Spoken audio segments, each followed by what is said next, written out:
سپاسگزاری کنید. سپاسگزاری میتونه هر چیزی رو به زیبایی بیشتری تبدیل کنه. میتونه غریبه ها رو به دوست تبدیل کنه، مثل خیلی از شماهایی که الان دیگه توی موجز یه غریبه نیستید، یا دوستید، یا آشنای صمیمی هستید.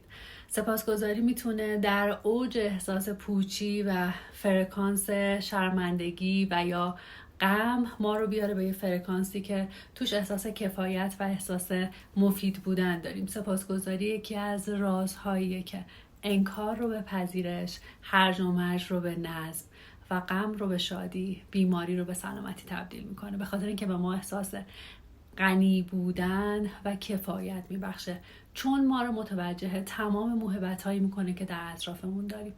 معجزه سپاسگزاری که خیلی از ماها رو دور هم دیگه جمع کرده، معجزه تمام نشدنیه. ازش غافل نشیم، سپاسگزاری کنیم از اطرافیان، از خودمون و از دیگران جهان هستی.